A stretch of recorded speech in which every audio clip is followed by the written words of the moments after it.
it's Rich Tehrani in the TMC newsroom. Thanks for watching. Today on our program is Joe Staples. He's the CMO of Interactive Intelligence. Joe, how are you? Good, thank you.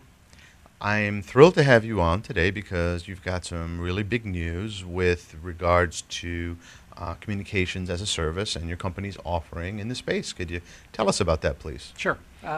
Communications as a service, taking what we've done for the last 15 years as premise-based solution, offering it as a hosted solution has been something that we've emphasized really probably for the last 18 months, and we're seeing some nice traction. With this announcement, we're announcing 3 new application modules.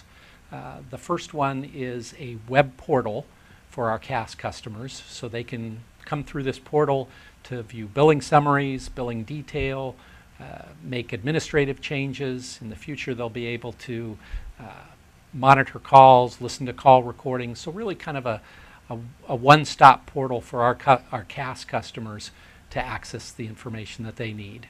Second is we're adding a workforce management application.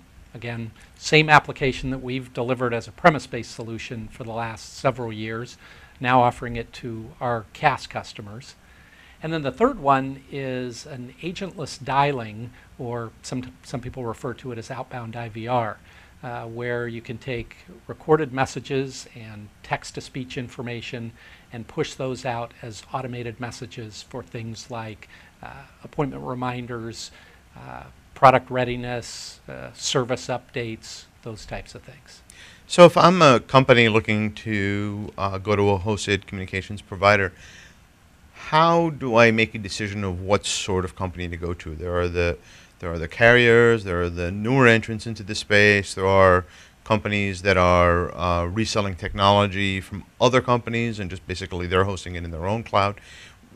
What are your thoughts on that? Our opinion is that it's really the richness of the solution that's going to sell a customer. It's not necessarily the deployment model that they're looking at. They're looking at, does it provide the functionality that I need? So our opinion is that the most successful companies will be those companies that have developed this software over a number of years, where the software is mature. It's got all the bells and whistles and features and functions that customer is looking for. Right. So some of those other organizations are going to struggle with some of those things because they're newer at this, they don't have the best practices and application maturity built into their products.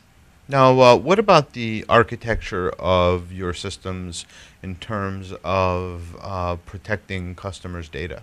How are you architecting?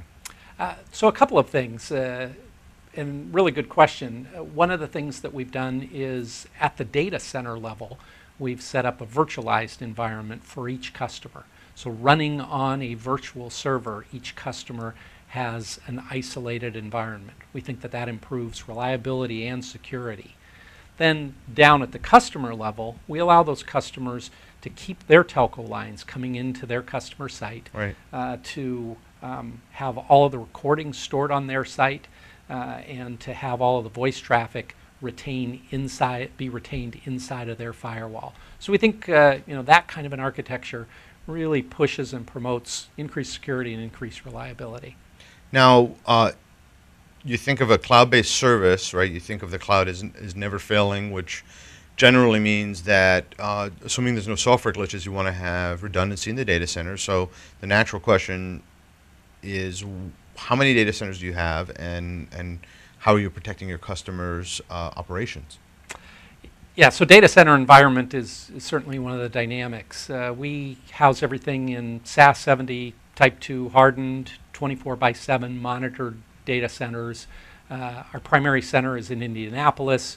We have another center in another part of the U.S. We've just opened a center in the U.K., and then we've got plans to open some others in Europe and APAC. So, it's the proximity of those centers is important, and then what those centers are like from an infrastructure standpoint also pretty important to the customer.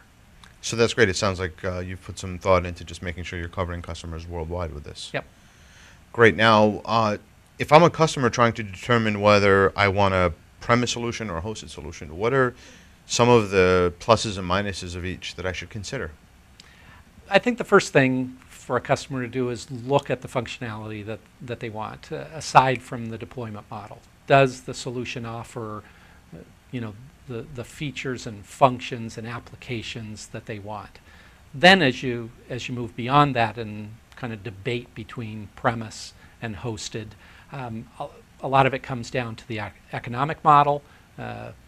CAS, as an example, offers low or no upfront costs. You pay over time.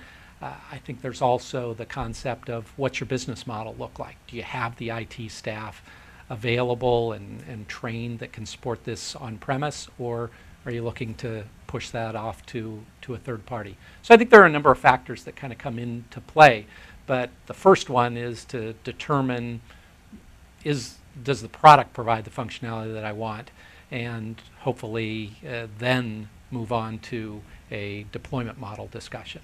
Fantastic. Well, thanks for your time today. It was great I to have you in appreciate the it. program. This was a lot of fun. Thank you.